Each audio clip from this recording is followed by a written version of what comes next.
Good morning. Good morning, all. Here comes Geraldine, right on time. Hey, buddy. He's my buddy. Geraldine is a he, him, his. But he has a girl's name.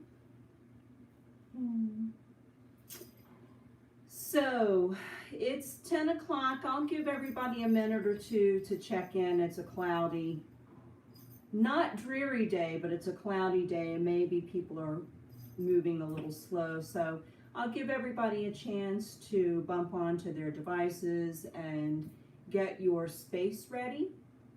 And for today's practice, I want to focus on the liver and the liver's house, the liver's housing unit, the rib cage, the rib basket. We've talked about that rib basket before.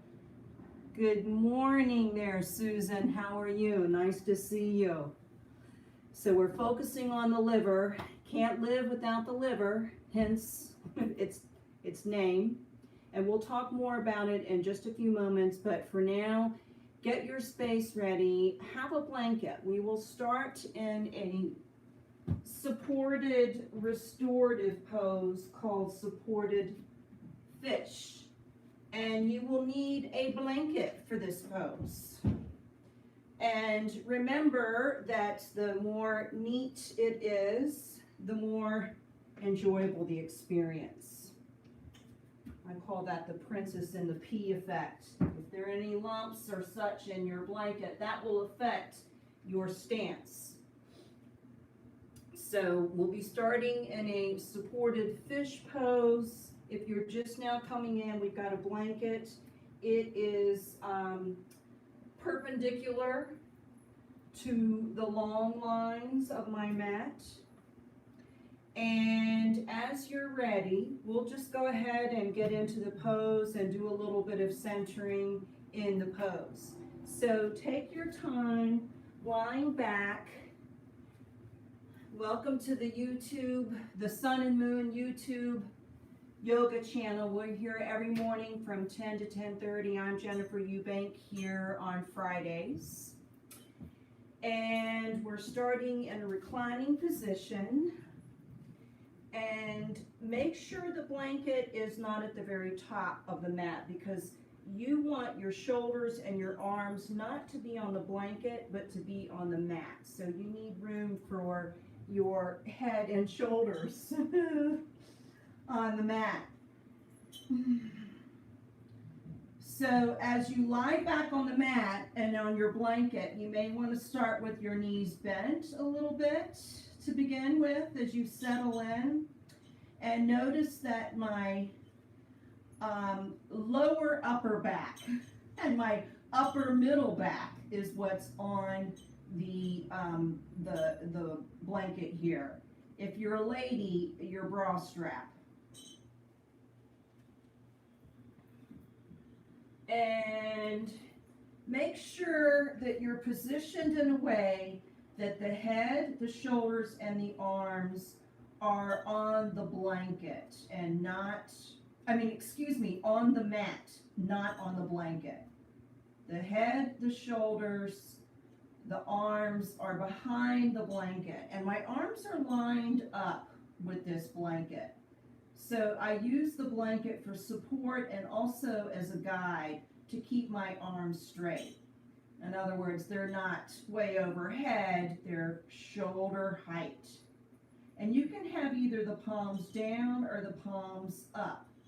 And we'll spend lots of time in this pose so you can try both, and we'll get back to that in a moment.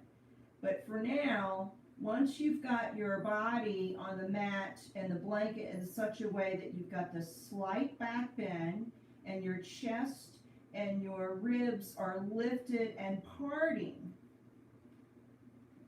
and the arms are carrying on that parting, carrying those parting lines, opening up the chest, opening up the rib cage, allowing space for the lungs, the heart, and most notably, the star of today's production, the liver.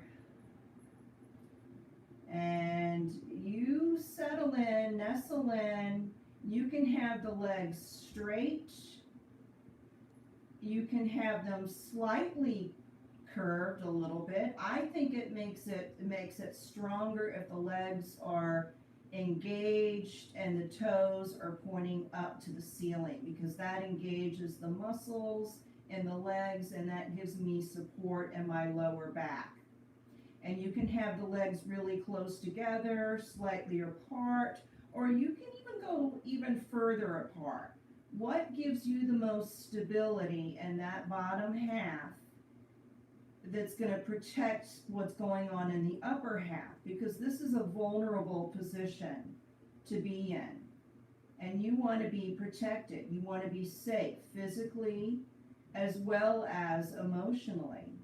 So take the time to make sure things feel good and strong and comfortable and right. And then when you've got that stability, you can kind of ease in and let go of tension that might be surrounding that stability. Kind of ease off. And we'll start at least 5 minutes. And before I get back up, I want to address the hands. So if the hands are facing the ceiling, your shoulders are simply rotating out. And that gives you more of a sense of openness and vulnerability. And if you turn the hands over, you're rotating the shoulders in the opposite way. And that gives you more of a sense, or it gives me more of a sense of grounding. I shouldn't say what your experience is going to be. I'll just tell you my experience. And so you can play around with which version you like. Just play around with the two different versions. Don't judge them. Just notice which each version does for you. And make sure the back of your head is comfortable. So if your head is way back, that's cringing your neck. You want that neck in a neutral position.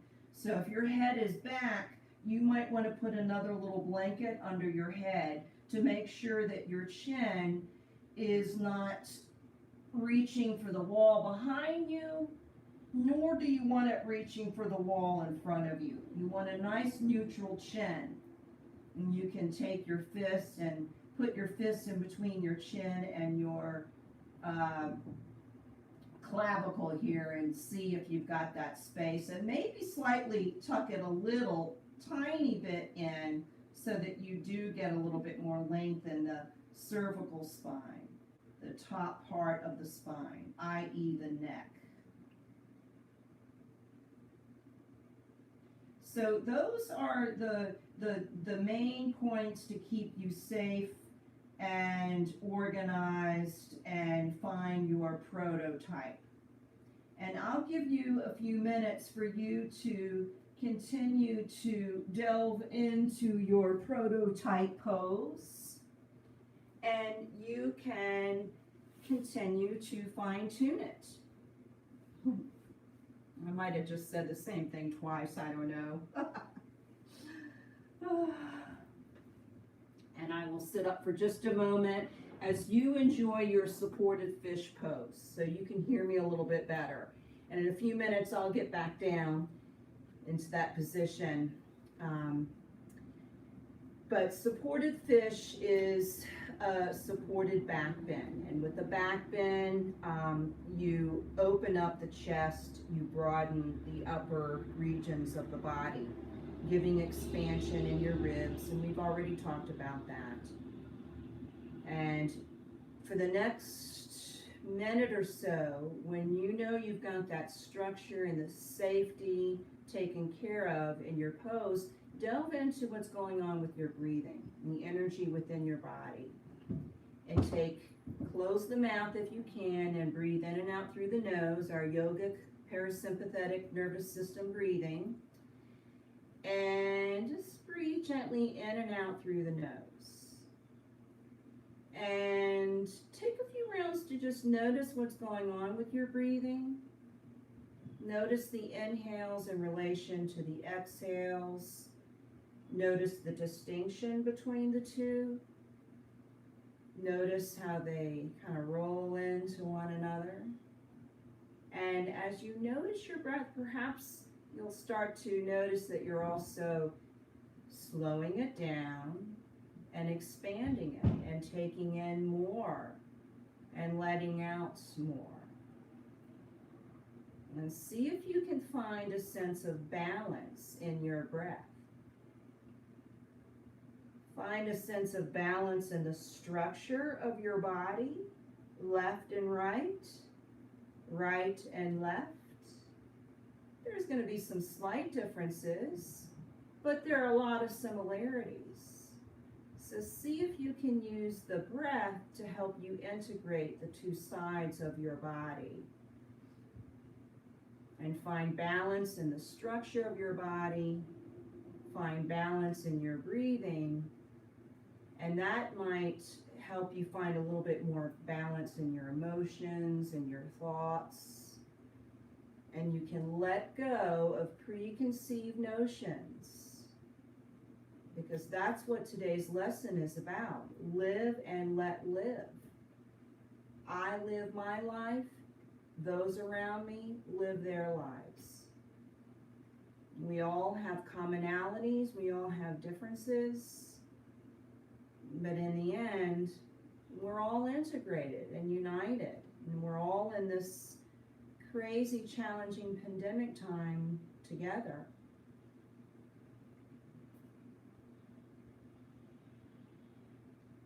So we'll go a few more moments in our supported fish. Another spoiler alert. Me and my big mouth, I can't keep a secret. Okay, so we're in our supported bridge.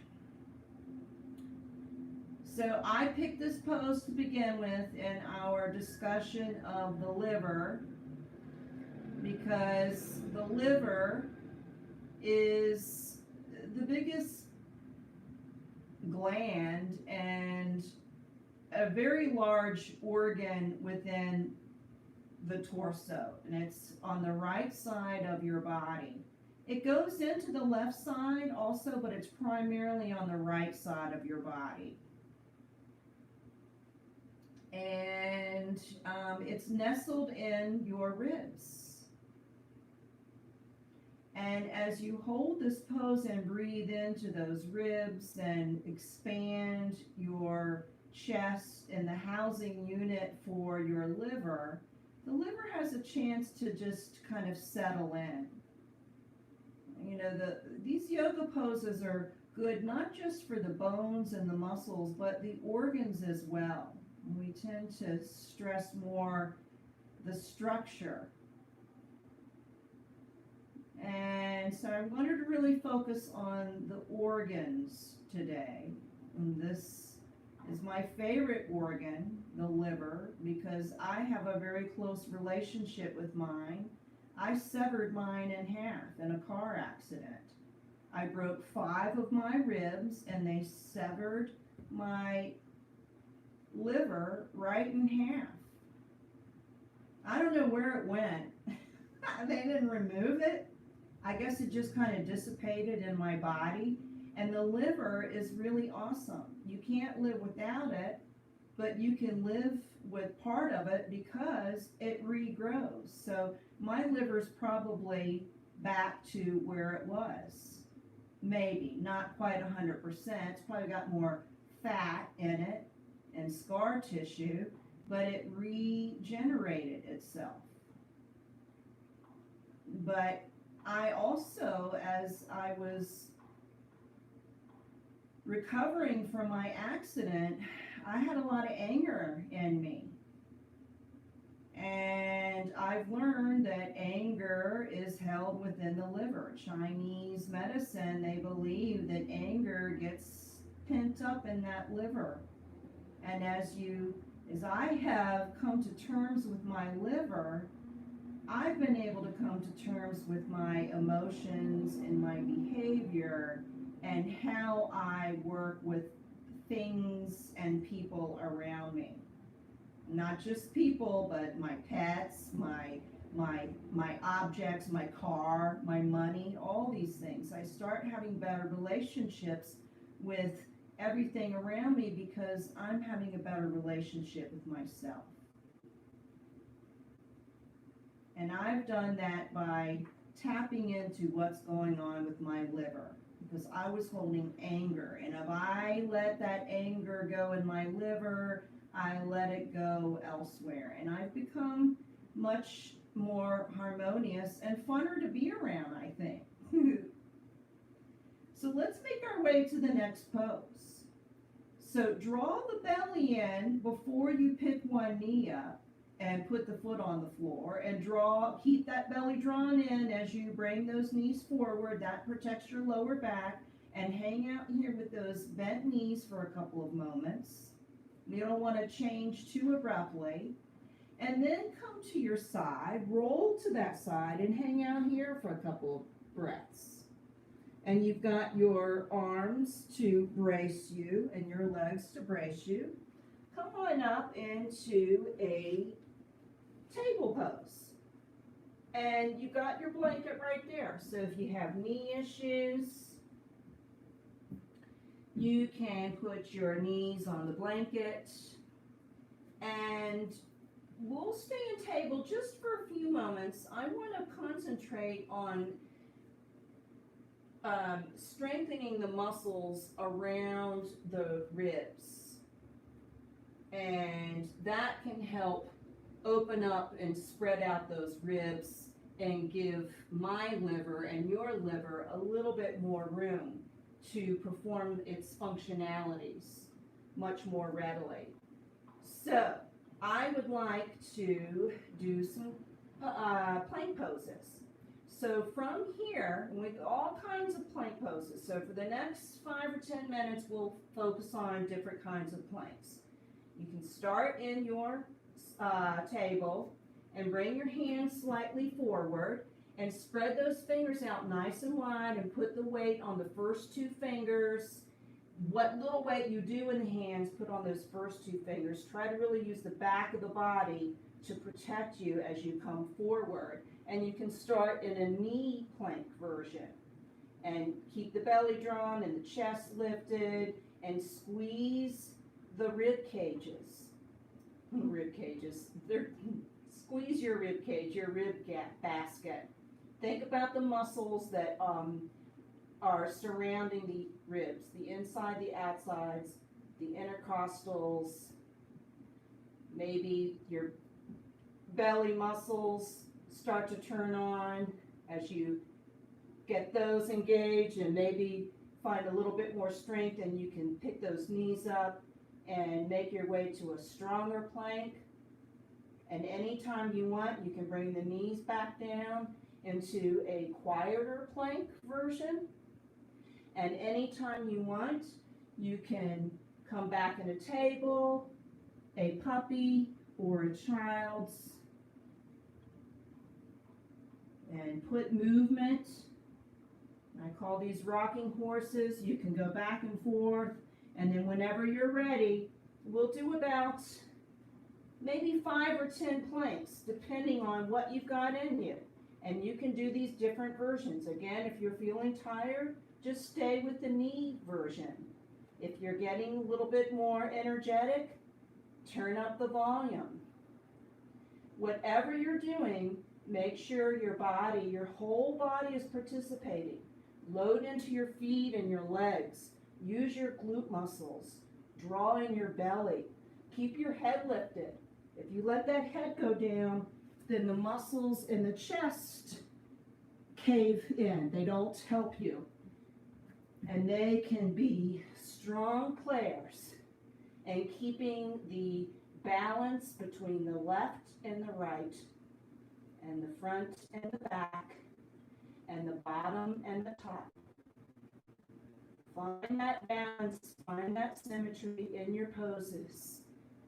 Keep those muscles really engaged. Take your mind into those muscles, the belly muscles, your so-called six-pack muscles, your abdominal muscles, the obliques, the ones that are a little bit deeper in the belly region and on the sides, and then again to the rib basket. And also think about the muscle on the side of the rib cage here called the serratus anterior. That's one of my favorite muscles. It's beautiful. It's really pretty. It reminds me of an American Indian headdress. So take your mind into all these muscles and engage them as you hold your plank, and keep those feet and legs and butt muscles really strong, and you'll take pressure off the wrists, which most people complain about, that they can't hold their plank very long because it hurts their wrists. But if you ask the whole body to participate and get in on the game, then there's an even distribution in the workload. So let's go a few more, let's go 10 more breaths.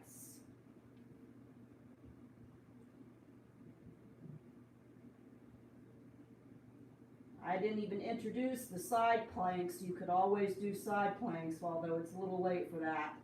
Maybe next time. So finish up.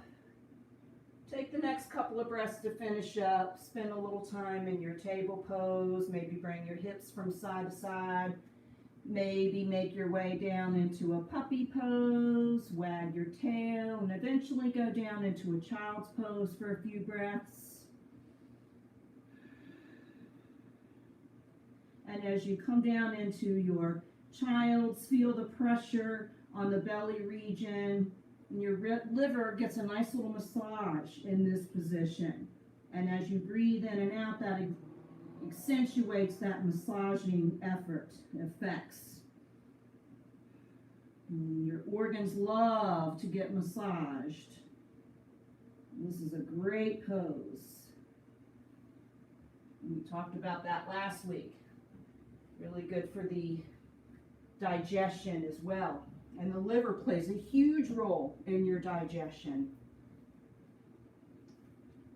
All right, so now at this point, have everything you need, and we'll lie back on the floor, and we'll be in this position for the last bit. So have either that blanket, and you can fold it like this and make it into a little block, or perhaps if you have yoga supplies, you can grab an actual block. Either one will work. And we'll lie back on the mat vertically. Take your time. And let's start with our knees bent, feet on the floor.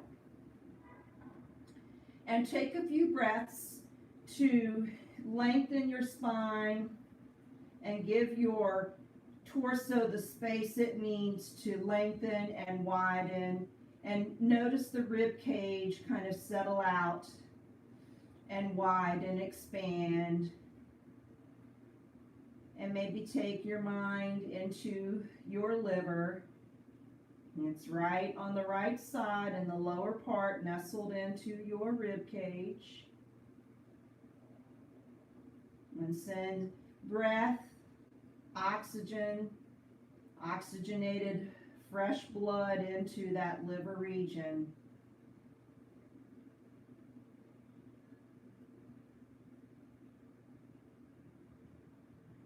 And then as you're ready, let's bring the feet as wide as the lines of your mat. And from here, bring one knee, draw the belly in, bring one knee down towards the opposite ankle. And as you bring it towards that opposite ankle, its knee needs to go down to get out of the way. And then come back up, and other knee comes down to the other opposite ankle. And you go back and forth.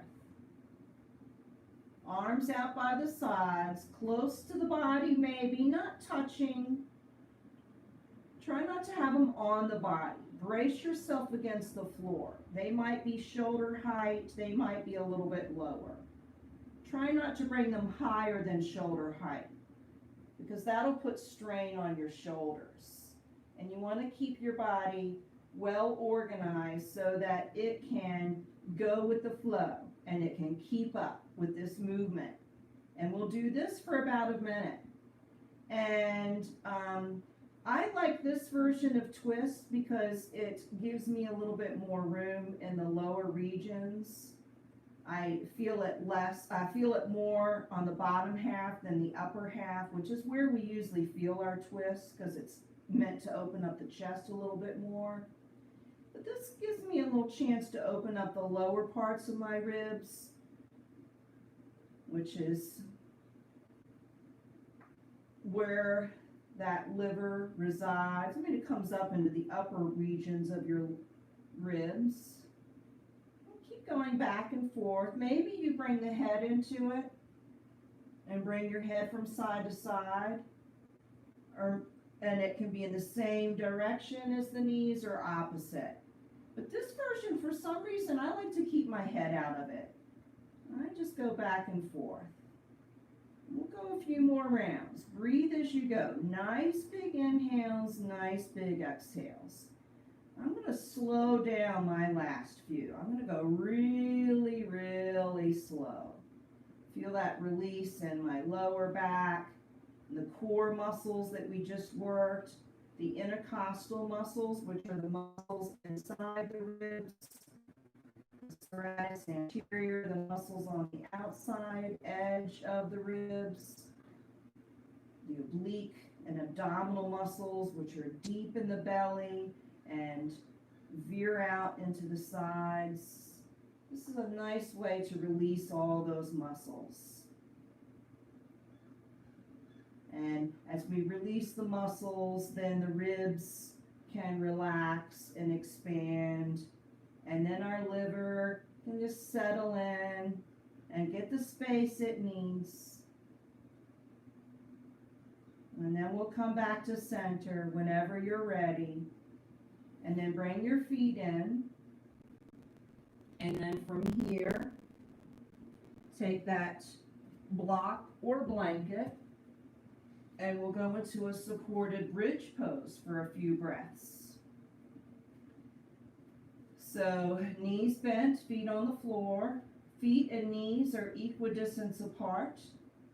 And when you're ready, press into your foundation points, the feet, the upper body, the head, the upper back, the shoulders, and lift up just enough to slide that block under your sacrum, in between those hips. And we'll settle in, and once you have gotten the block in the right position, make sure it's not too high because it will hurt your back, and if it's down too low, you'll put a curve in your back. You want support in your sacrum and in your lumbar spine. So this block is right under the sacrum, in between the hips. And organize your body to find balance between the two sides. Balance in the breath.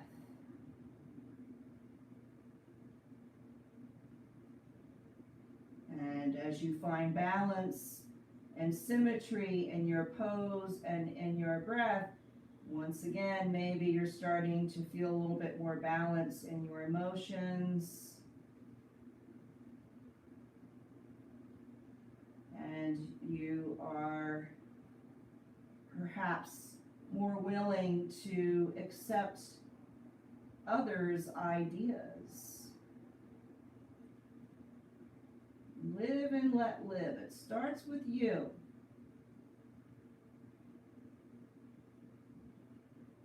So as you're in this position, you're welcome to do other things. You're welcome to draw the belly in, lift one knee and then the other, and extend up into a supported shoulder. And I picked supported bridge and supported shoulder because it gives us a chance to lift up and expand our ribs and open out the rib cage, the rib basket, the chest cavity, the collarbones, and the shoulders. And this happens not just in the front of the body, but the back of the body starts to expand and widen. And my organs within the ribs start to settle and spread out and have more room. And if you'd like, you can go up into a full-fledged shoulder stand. And you can bring your arms in and lift up off of your block and come into a supported shoulder with the hands under the hips. Now, if you've never tried this, this is probably not a good time for you to do it, because this session is not meant to really teach you poses. It's more to give you ideas of what poses to find our, now I'm talking gibberish, and I'll tell you why I'm talking gibberish. Because when I came down, my liver started, and it all messed up, and that really knocked my emotions and my thoughts off. And this is why I picked liver today and this position, because this is a tough one for me to go into. When I went up like that, my body just wasn't ready for it, and my liver started doing funky things. So I've come back down to this version, and this makes better sense for me. And you stay here either in your supported shoulder, or if you're tired of that, you're welcome to come back down into a supported bridge, and maybe you're still in your supported bridge and you have the options of going higher up. You can lift up and turn the block up to its side to a higher position, and you can do that all the way up to the very tippy top and come into this position, which is very much like a supported shoulder. It gives you that similar feelings and similar open and expansion in your ribs and in your chest, but there's some differences as well.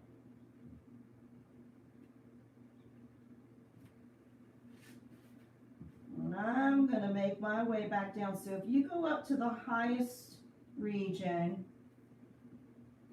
make sure that you don't come all the way out of it in one full fell swoop.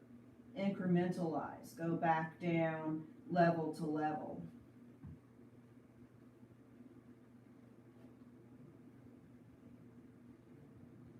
And I'll give you about another minute to experiment with what you're doing. Maybe you're in your supported shoulder still. You can do some things with the legs. You can bring the feet and the knees wide. You can bend the knees. You can bring the soles of the feet together and turn this into a reclining, supported cobbler pose. All of these poses have symmetry and balance. So you play around and do what feels right for you.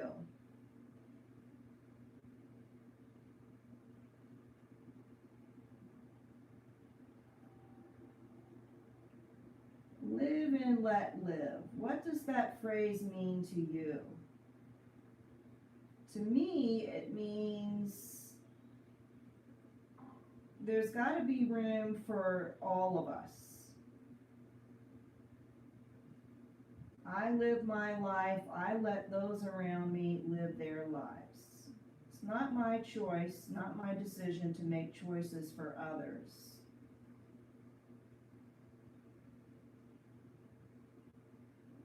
And I think that phrase succinctly tells you what the yamas and the niyamas, the first two limbs of yoga. If you study a lot of yoga, you might know about the 8 limbs of yoga. And the yamas and the niyamas are codes of ethics and codes of behavioral, codes of behavior. And in ancient times, that's what most people came to the mat for. Nowadays, people come to the mat for different reasons. Health issues, they want to get stronger, they want to chill out, and they discover the yamas and the niyamas kind of as happenstance. They kind of just fall into place. And yoga for me has been a wonderful personal journey to help me figure out who I am so I can love me a little bit better. The more I love myself, the more compassion I show for others. I don't know if I said that all so well, but I did my best today on this cloudy day. So let's make our way back out of this pose. So if you're up in that supported shoulder, if you're playing around with your shoulders, make your way back down into this lowest version of supported bridge and spend a couple of breaths there. And then as you're ready, you can come and get rid of the block and come back down, back into your bridge prep. And spend a few breaths here. Maybe windshield wiper your knees a little bit.